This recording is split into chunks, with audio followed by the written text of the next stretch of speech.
On a fan.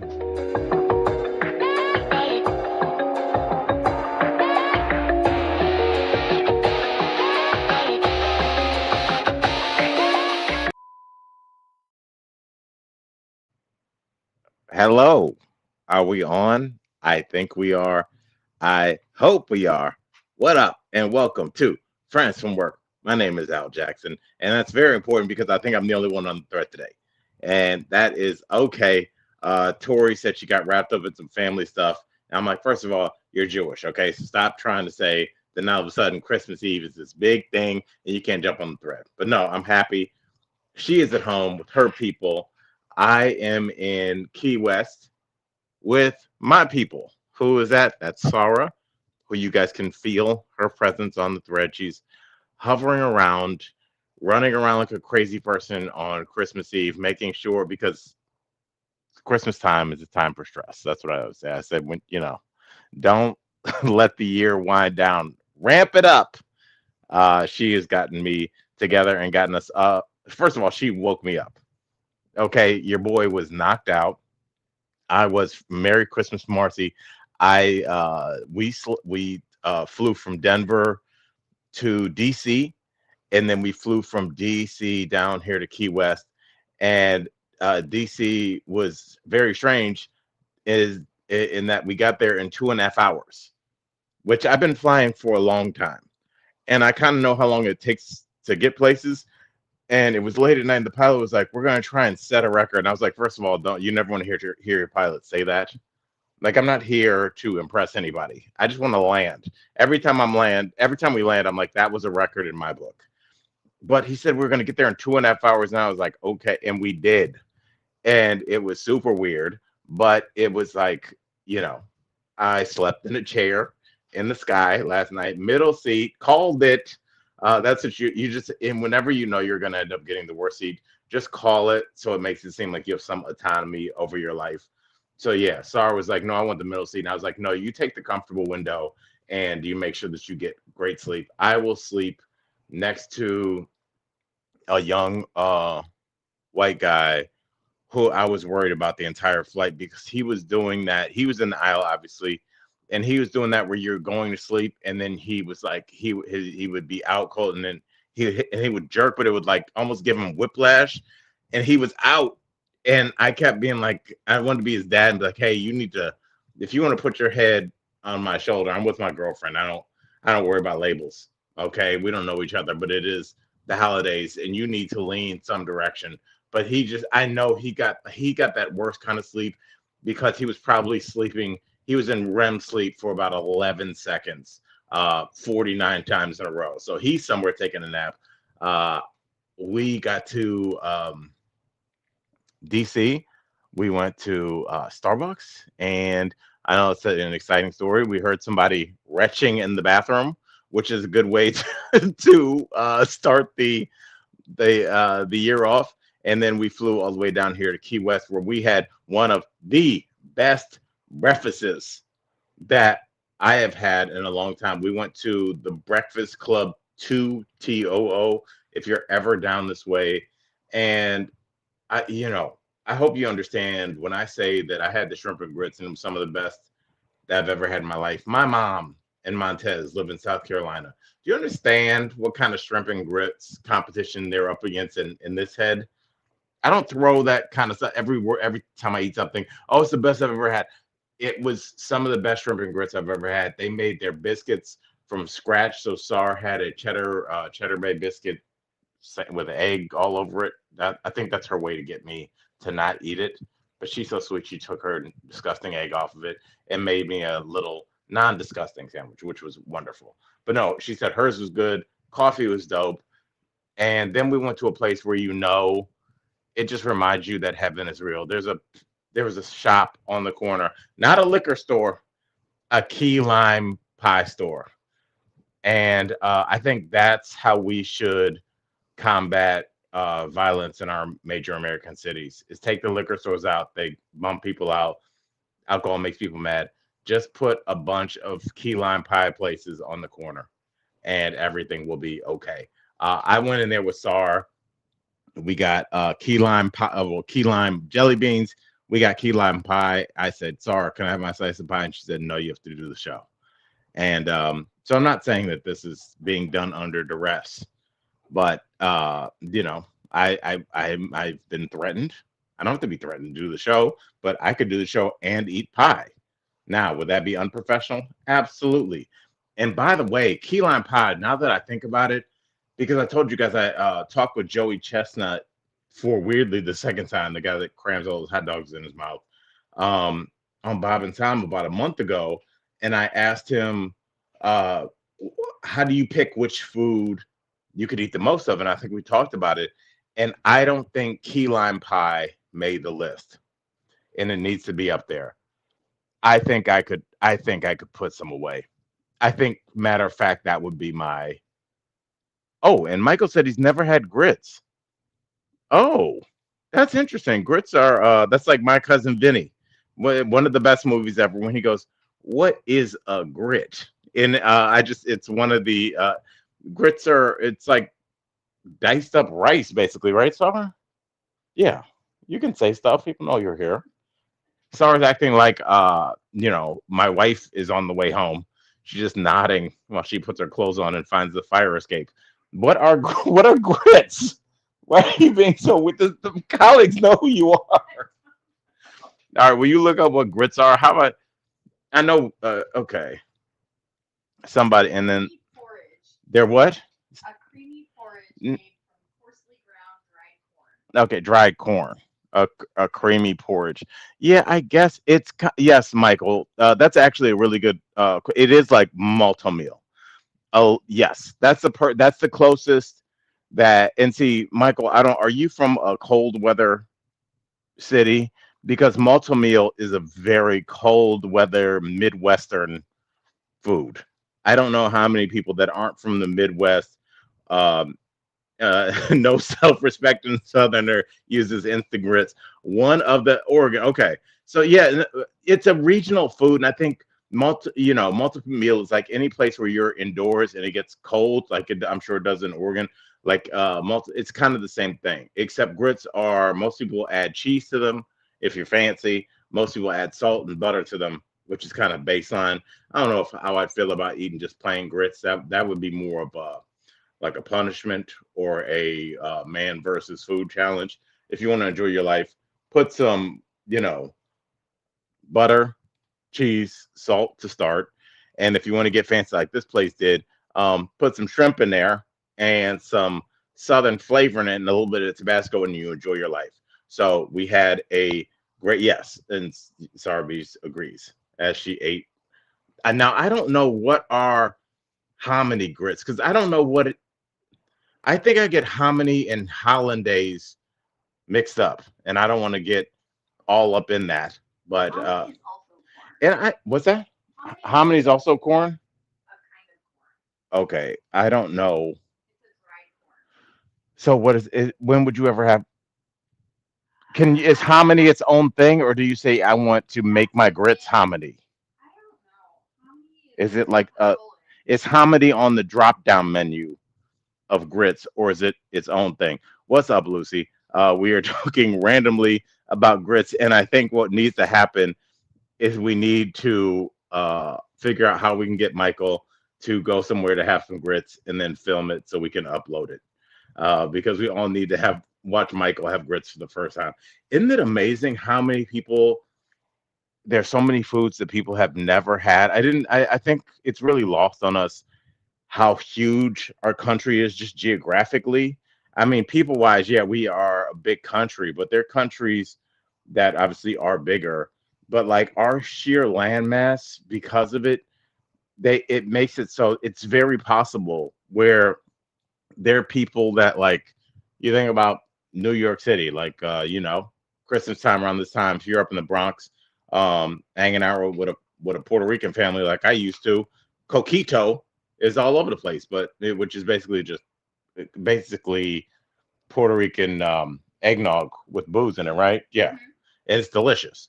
And but other places, I'm sure they think that coquito is a show on PBS that's trying to indoctrinate American kids into learning Spanish, So we need to all understand that this is a big country, and if anybody has not had a food, we need to figure out how.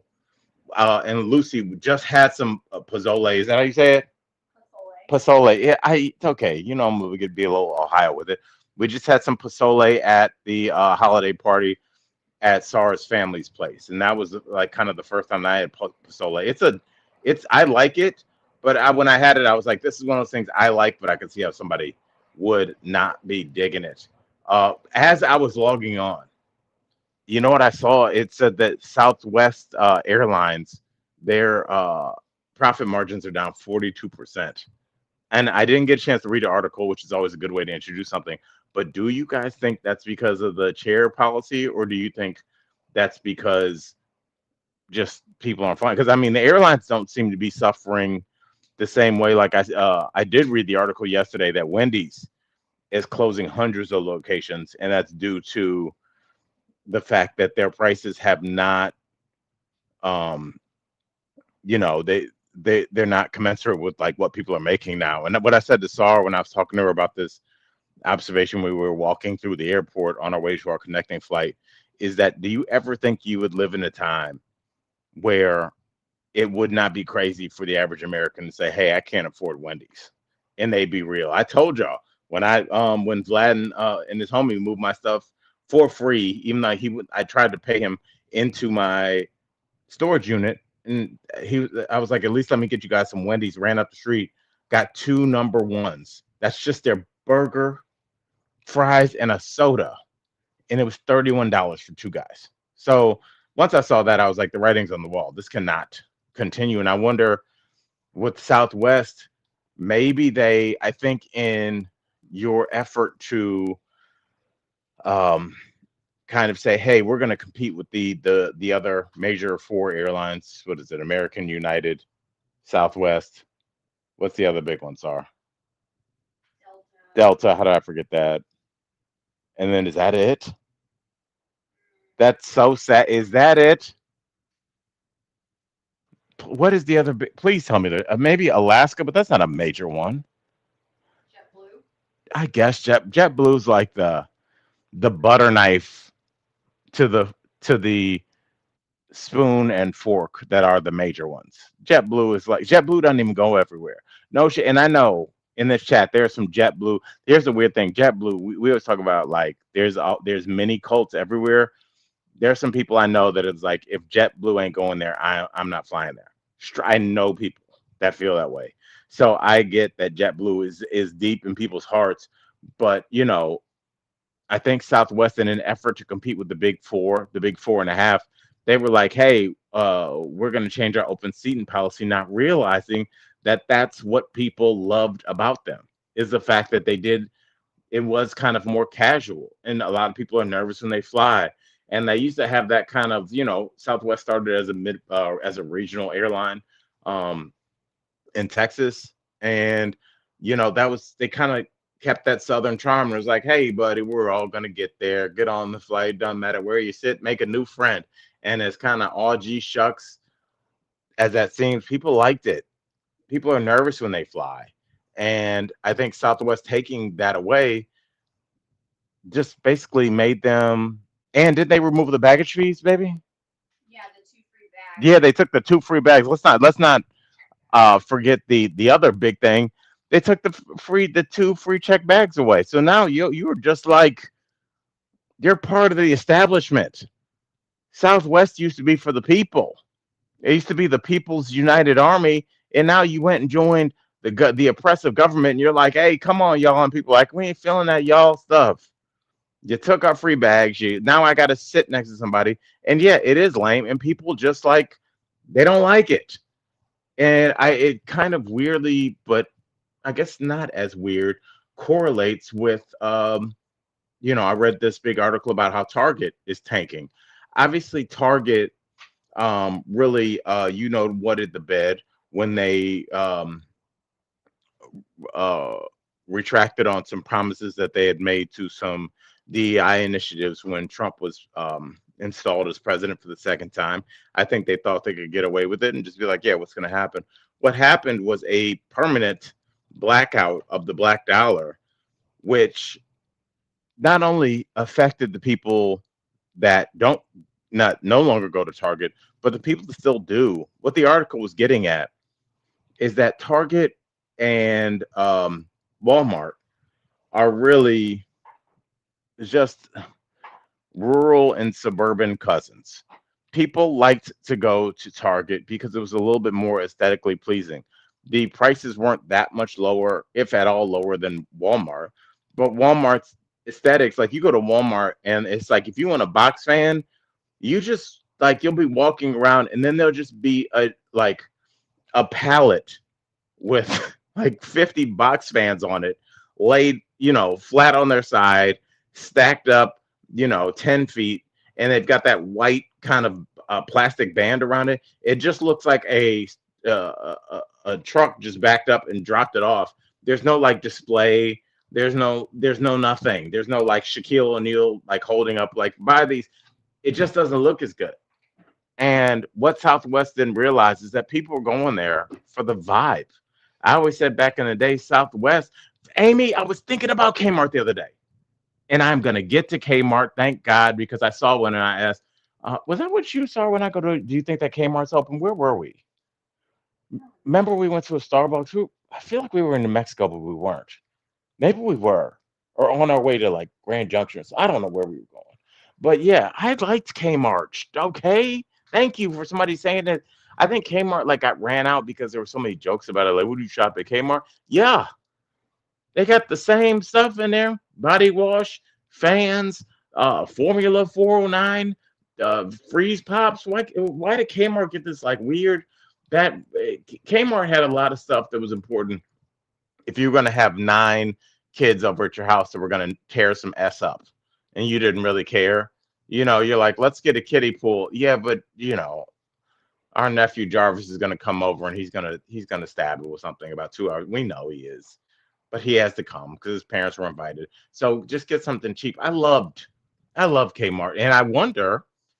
Look, there's a saying in basketball when there's a bad team that somebody's got to score the points. Because somebody will be like, how did Hal Jackson score 19 points on that team that didn't win a game? Because somebody got to score the points. And right now, in the world of big box stores, Target for sure ain't scoring the points. Walmart, I think, has been pretty steady, but Walmarts aren't everywhere. In Denver, they're in a lot of working class. It's weird. Walmart should be the bridge between uh, like working class brown neighborhoods, which is where I see them, and I also see them in uh, like working class rural neighborhoods. And it's weird that they both shop there, but politics has pitted those two groups against each other. I'm like, let's clearly we all like this place. It's dope. And yeah, so I don't know. Yeah, the blue light special. I don't know, ELC, if the lawyers at Kmart will let that go down. If you guys don't remember what a blue light special is, when something on the store would be on sale immediately, what they would do is let a blue light siren go off, which is probably not good in this day and age for people's psyches. And people that hadn't run in years were now running down an aisle to to grab a dual CD DVD player that was on sale for the next 6.5 minutes. I was down for the blue light special, but you have to be down with pushing a stranger's aunt. And I'm not going to push any woman, but I will nudge the mess out of one because I got to get that dual uh, DVD CD player.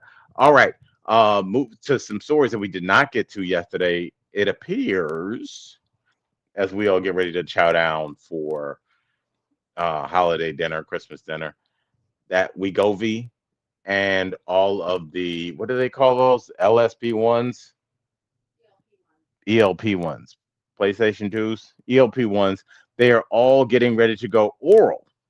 So I because I thought I remember looking at those when they first came out, and I remember being shocked at how many people were willing to give themselves a shot, just because shots are across the board up there with like heights and claustrophobia in terms of things that scare Americans, public speaking.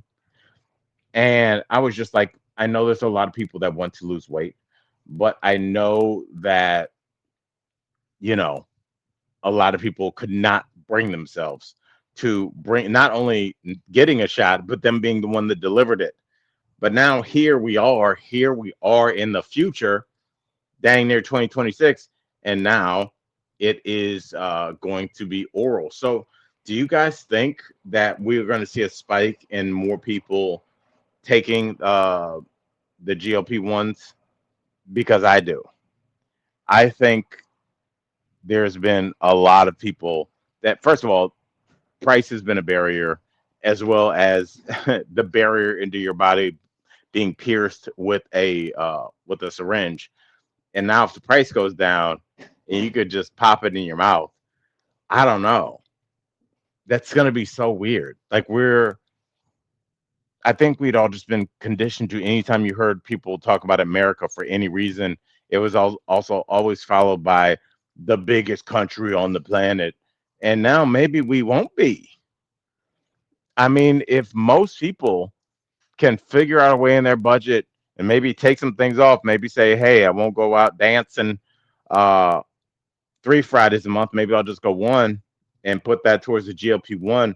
I think a lot of people would be willing to kind of forego whatever celebration just to see what it feels like, see what their body feels like, to have a lot of weight off of it, because we dance around it. It was a very popular conversation for even people that I loved and respected growing up to just go after people that were bigger and just saying that they're lazy. And I think anybody that spent any amount of time looking into this knows that's just not the case. Weight doesn't sit the same on everybody. Weight is not as easy to lose as it is on everybody. It has a lot to do with your metabolism. It has a ton to do with your genetics. Look at my son. He eats whatever he wants. I know he's young, but he just is never, at least I can't foresee a situation in which he has a ton of trouble burning calories. He just is one of those people. And then I was a middle school teacher, so I've dealt with a lot of kids that age and older, and there were some kids that would confide in me. Poverty is a major factor as well. Michael, well, that's kind of twofold, because, and I totally agree that poverty is a major factor, but if they do lower the price and insurance decides to kick in, now insurance will have to do two things. Insurance will have to kind of weigh in their head, not will this make people healthier and happier. They don't care about that.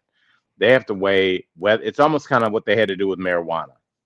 Do we make more money throwing people in jail and prosecuting them, or legalizing this and taxing it? And I think they're going to have to kind of do the same when it comes to controlled drug prices as it pertains to GLP-1s. Is it going to be the industry of weight loss, which is literally a pillar of our economy?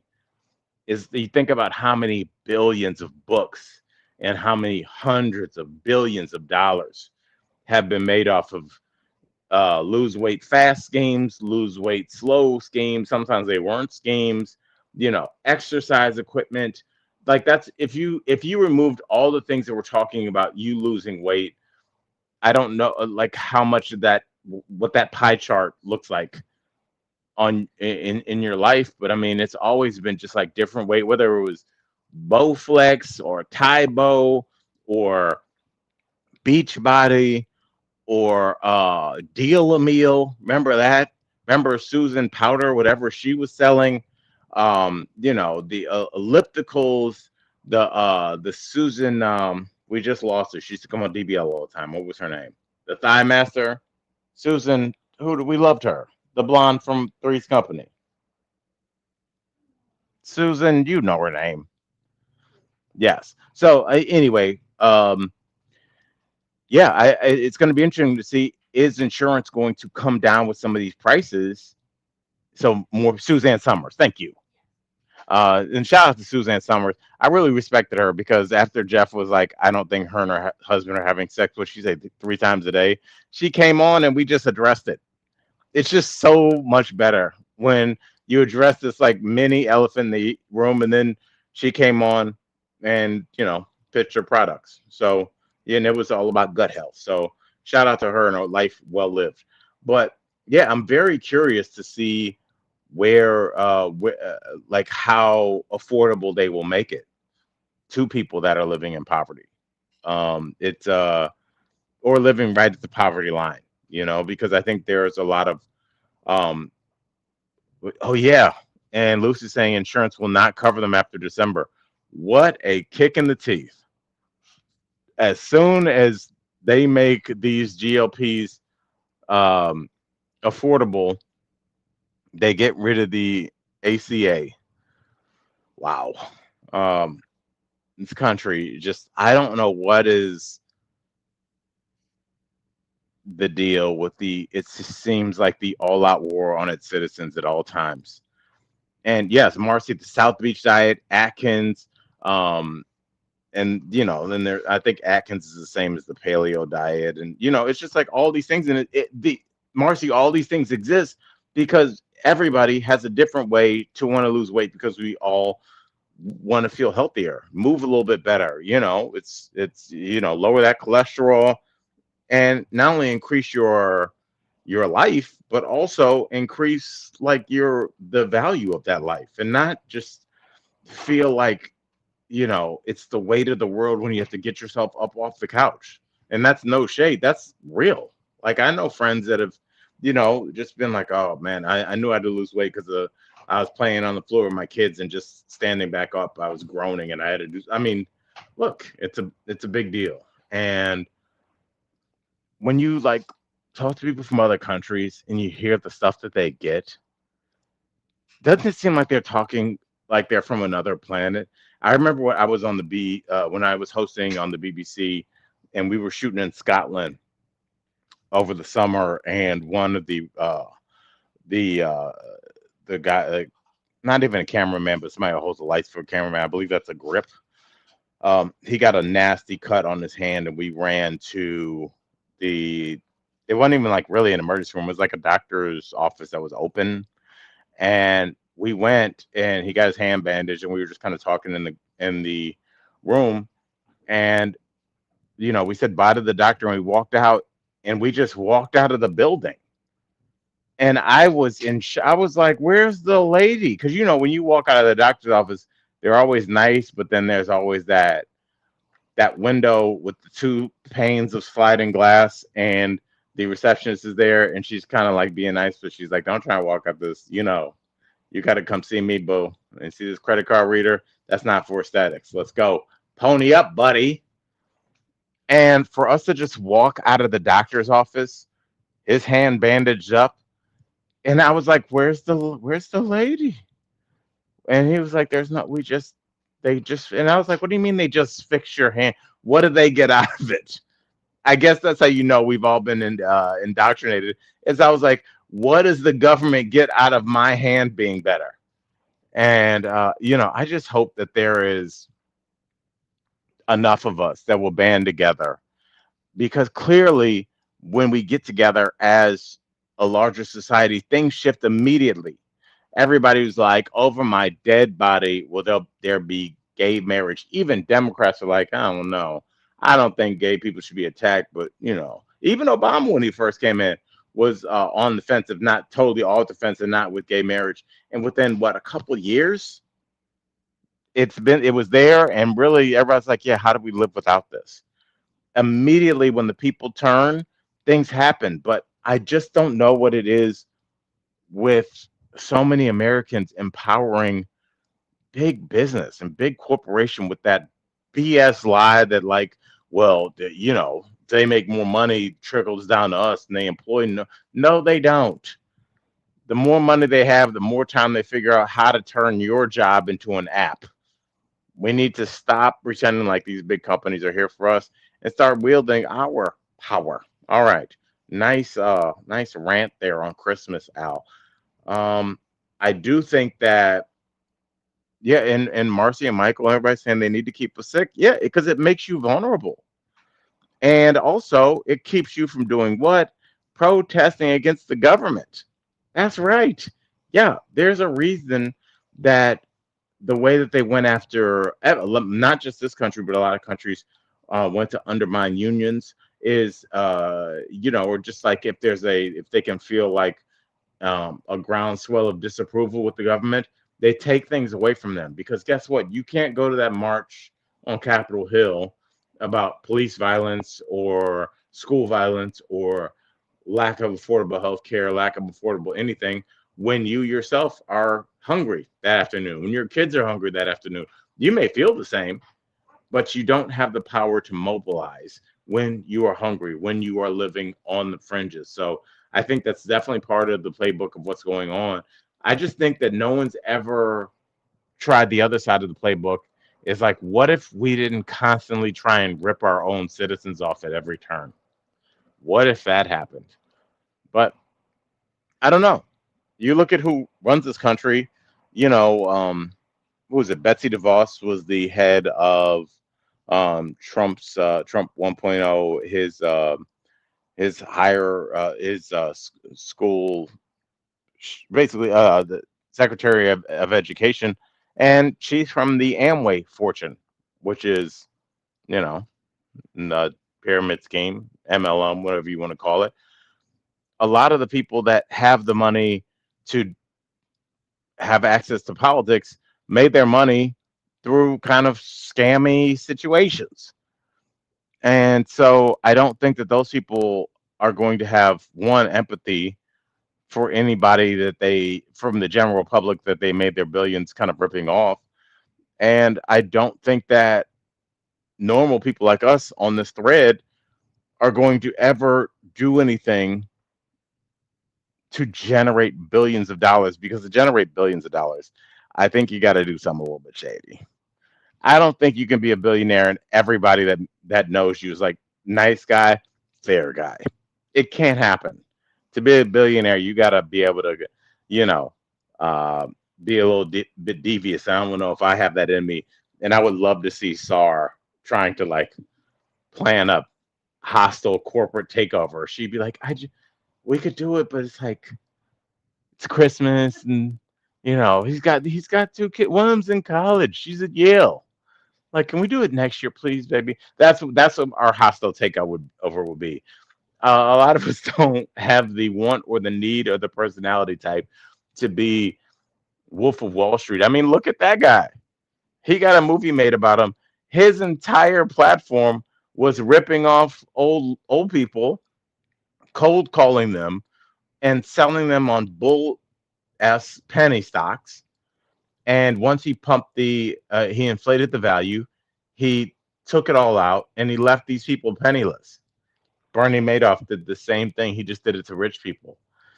And so a lot of people that make money in this country do it by really bad ways. I mean, Vince McMahon, his wife is now in, she's in the Betsy DeVos position of Secretary of Education.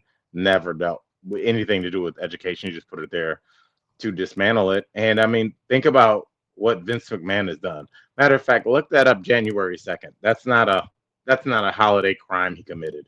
But it seems like when you have enough money and you've kind of proven yourself to be the kind of person that's willing to do bad things and cover them up, I think other people that do bad things and like, if we get together and I do bad things, will you cover me up? And they're like, we sure will. And here we are with the Epstein files. How are we still talking about this? They're still coming out every day. Now Epstein files are coming out so much that the news alerts are stacking up. New Epstein file release, new Epstein file. And like, I don't know if that's just the same file that's been released being reported by three different outlets, or if there has been an updated release since then. And since we're talking about hundreds of thousands of images, I don't want to get into the Epstein stuff because that's kind of gross, and we don't have to keep down that path. Enough with that man. But how do you think that they should be released. And Lucy, please don't get me on that. But Lucy said our country has become a joke. And I told Sar the other day, I was just like, we are not a serious country. Matter of fact, I sent a screenshot, Lucy, to Michael Dean and Sar and Tori, and it was just a little blurb, and like one of those CNN just headlines, and it said um, Australian leaders meeting to discuss tougher gun control laws, and I was like, look, again, that was the equivalent of me walking out of that doctor's office in Scotland, where Australia,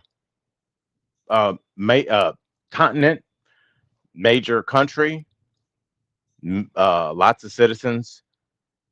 But when they have an issue, especially a major one like a tragic shooting like they just did, they don't just sit around and go, "Oh no, probably a inner city." It's just like they go, "Hey, this is a problem.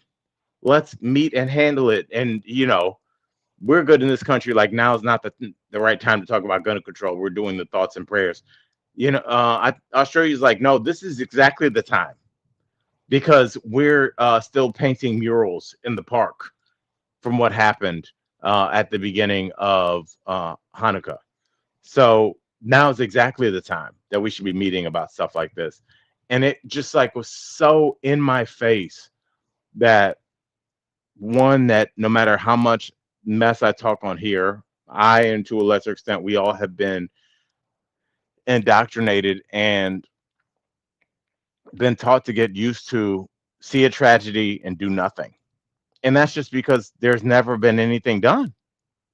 There's never been anything done with any of it. They just sit there. They couldn't get anything done. I knew when nothing happened with the Sandy Hook thing. I knew. I remember watching Sandy Hook.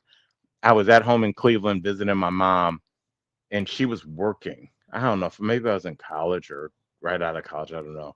But I remember standing in her bedroom watching it because she had left her TV on. And I just had tears coming down my cheeks 'cause I could not believe that these kids were, you guys have to remember this is a time when like we weren't used to this. Don't worry, I don't cry anymore.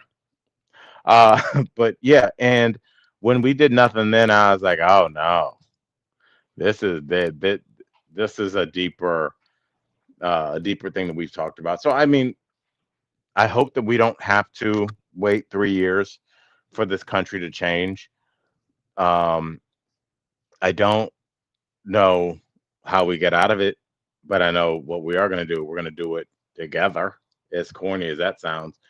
And sometimes it takes all of us. Yeah, Obama, Sandy Hook. Well, Obama was crying too, ELC. And it's just like to see the days when we have a president. I actually can't look at a lot of like old Obama clips. Sometimes they'll have like a portrait of a president, 1 hour of 8 years of Obama, and you would think, let's watch. I don't want to watch that. I can't even. You know what? If we're gonna do it that way, I can't even watch movies where there's a competent president that's an actor because it takes me out of it. Like there was a movie. It was called Deep Impact years ago with Morgan Freeman. He was the president, and that remember that big asteroid was coming to bust our ass, and they were just like, okay, well, we got to tell the people at some point they're not really going to be digging it, but whatevs. And he just gave this address. He was like, yeah, there's going to be some looting. I'd rather that didn't happen, but he was like, remember, like, let's go out with some dignity. And it was like a really kind of moving, stirring speech. And I just know if there's an asteroid headed towards this country now, Trump would blame uh, AOC and inner city youth and uh, you know migrant workers, and RFK Jr. would say it's because of overweight American kids, and it would just be this. I just don't think that like we would even in our time of our biggest crisis. I don't expect anything from the president ever. And also, if we want to have a bigger conversation, we all know our president is severely compromised. And that's why I don't think that it's productive to expect anything out of him because he can't. I mean, videos are coming out about him right now. And that's not hyperbolic. I mean, probably right as I just said that word, another semi to non redacted statement about his behavior has come through. You know what I was thinking about today with the Epstein files and just like all the how people were like, well, what does this drop said? It's he's caught. Like what else do we what else what other if if Sarah was like, were you at another woman's house last weekend? And I was like, no. And she's like, well, here's a your driving pattern. It says that you went to that house over 11 times in the course of 3 days. And also here's the text exchange. We have that. But I'd be like, well, we blacked her name out, so we don't know who that was. Like, I mean, you're you're caught. There's definitely video, and I don't know. Maybe I can. Oh, do I have? Oh, I don't have my conspiracy Al stinger ready, but sorry, you ready for a little holiday tea? Little here. Did you turn on a fan? No, sure you did. You turned that on just because you don't want the government to hear what I'm about to say. Okay, here's what I. Okay, yes, get your tinfoil hat, but then tell me if this don't track. Clearly, and this is not uh any conspiracy, Al. He's compromised because the stuff is coming out now. What people are saying is, do you remember the last time that um well, it was the first time in decades that a war criminal such as Putin was even allowed to set foot on American soil. Remember how weird that interaction was? Like Putin landed, he had Trump had American soldiers on their hands and knees. Think about how weird in a world of all weirdness. American soldiers on their hands and knees rolling out a red velvet carpet for this monstrous murderer. And then remember they were supposed to have a whole day of like productive stuff. And then they had a meeting. They said the Trump staffers came out looking like they had seen a ghost. And then Putin left before effing lunch. That happened. Do y'all remember that? And everybody was like kind of hung up on the fact that like we had a war criminal. And now we don't have that problem because Pete Hegseth is here. Now, what people are saying is what at that meeting that Putin and his people showed Trump and his staff something. Go back and look at these statements of the reporters that were covering. That was a major event. We had all our big dog reporters covering that. That Putin was coming to America. Everybody that was anybody was covering that, and they all were like, Trump staff looked like they had seen something that they could not believe. And I think that Putin showed all of them what one of the things that they have on Trump. Clearly, he's so compromised. How are we not at the point where we start talking about removal from office? This is a job that you were elected to. You're not a king. You just didn't get this job. And at some point, like, and Lucy, when you go back and look at those photos of those American soldiers on their hands and knees as that war criminal comes down here, remember he spoke first at the press conference. He's in our country, dog. These are things that'd be like if I came to one of y'all's Christmas dinners, and you got your head of the family, big mama, your grandfather, and I just went and sat in grandpa's chair and started eating before y'all even said grace.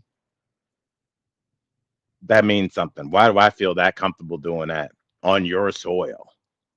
What do I have to have over you where I'm like, no? And does anybody have a problem with this? And everybody's like, nah, no, we don't. So just something to think about.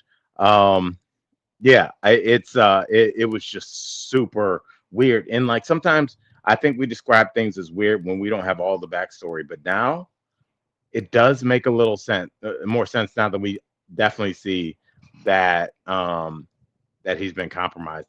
And did Sar say something? Are you making fun of me? What did you say? Oh, that dog don't hunt, baby. It don't. And also, do you want to hear some other stuff I heard? All right, I'm gonna tell the colleagues, and then we're gonna leave on this. Then this is deeper. Okay. Oh, this is what I heard. Okay. You guys know I've always had questions about the Las Vegas Mandalay Bay situation, right? I don't even want to say that word because I think that YouTube goes after those kinds of words and takes the thread down. So Mandalay Bay, the biggest tragedy in American history as it related to guns, right? All and we were always just like, who did this? Who was capable of committing this heinous crime? And we were told that it was a Stephen Paddock, which I'm sure most people didn't know. If you are not a psychopath that looks at this kind of stuff, you wouldn't know that. And that's because you live wholesome, productive lives. He was like a 66-year-old man with Parkinson's. And he was from what, the 31st floor of the Mandalay Bay. If you understand the distance, being able, like, nobody could recreate, like, why, how he was able to do this with one um assault machine. And most people are like, well, when you're just a closed environment, but it's just like it just made less and less sense. And what also didn't make sense is that they were getting 911 calls well after the police said that he was no longer with us. When I say long after, he was basically said to have been no longer with us sometime, I think around 10 in the late 10 o'clock ish. And they were getting calls. 911. You can look all this up. The 911 calls are public domain. 3 o'clock in the morning, there were people in different parts of the city making calls. There were texts from people that have been shown saying, my boyfriend is a waiter at this restaurant. And he said there's somebody in here. Okay. Now, why am I bringing all this up? I saw a video that you can pull up. Maybe even Sar, can you pull this up so you can back me up? When you go to YouTube and look up Mandalay Bay, police officer finds that window is not broken in the room because one of them left their body camera on. This is real footage. This is 100% real. This is body camera. You can look this up, even though they've taken a lot of it down. One of the rookie cops goes, the window is not broken. Now, it's hard to attack people below you when a window is not broken. So people are saying, well, then what happened? Okay, here's the deep stuff. I don't even know if I should say this. Do you want to hear it, sir? This is what I've heard, and I thought it was very interesting. Okay.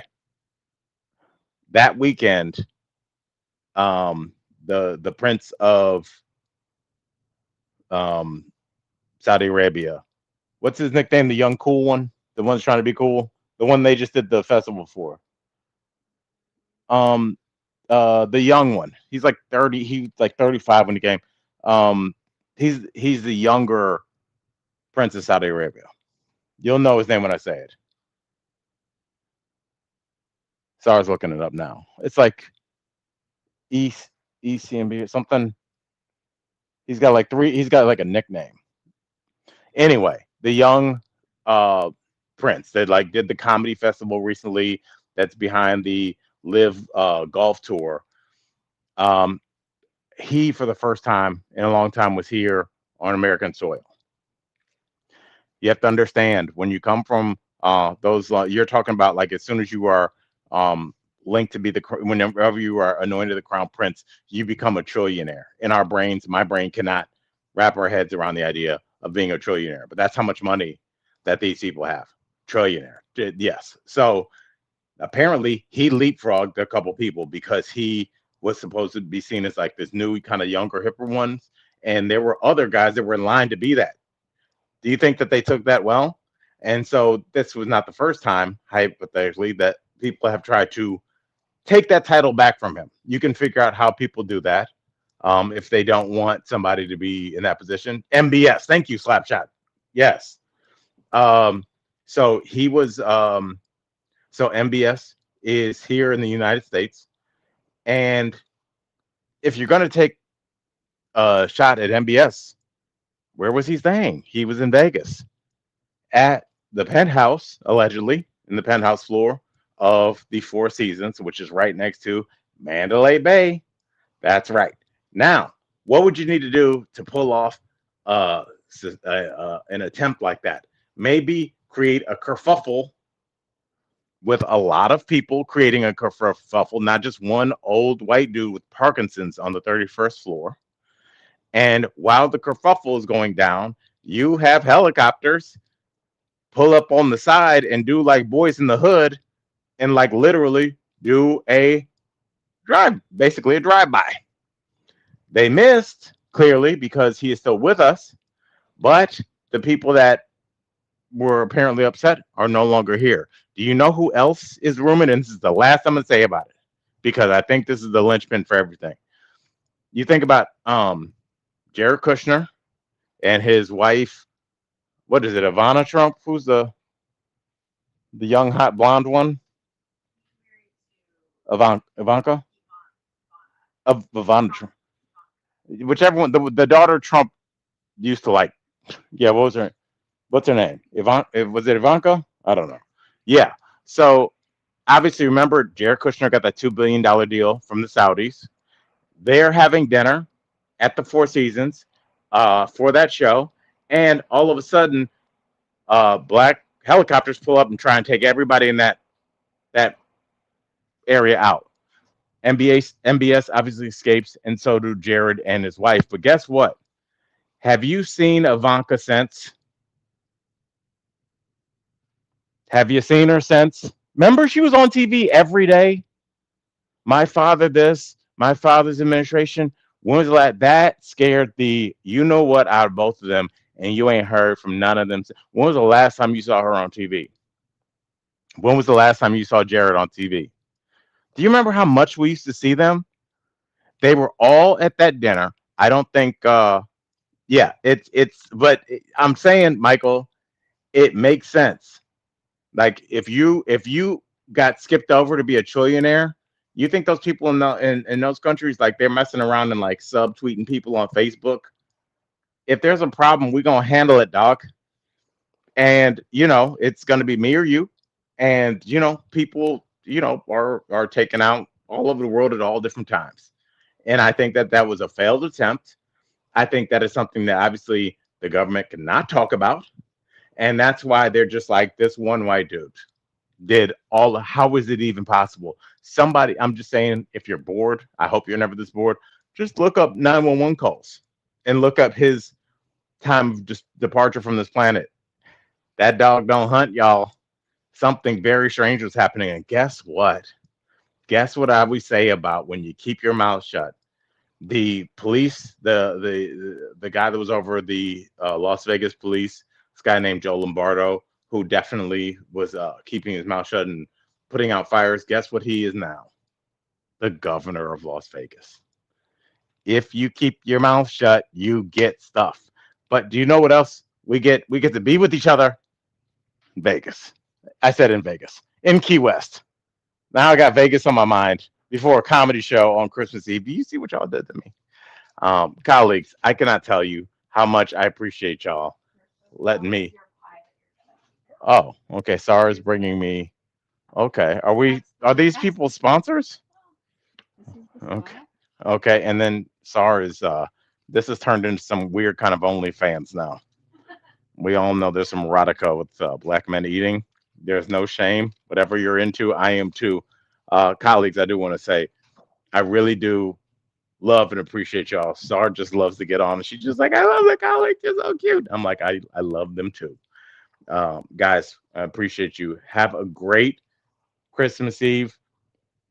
I think I'll leave everybody alone for Christmas, but we'll see how we're feeling. If we all get bored tomorrow and something goes down, I'll jump on there too. But in the meantime, if you're in Key West, come out and see me. at Comedy Key West. And if you're not, which most of y'all are not, take the day, enjoy yourself, enjoy your family. It's been a year, but guess what? I know for a fact things are going to go up from here. So, on behalf of Little Baby Sarsar, Michael Dean, and Tori, I've been Al Jackson. I'm out.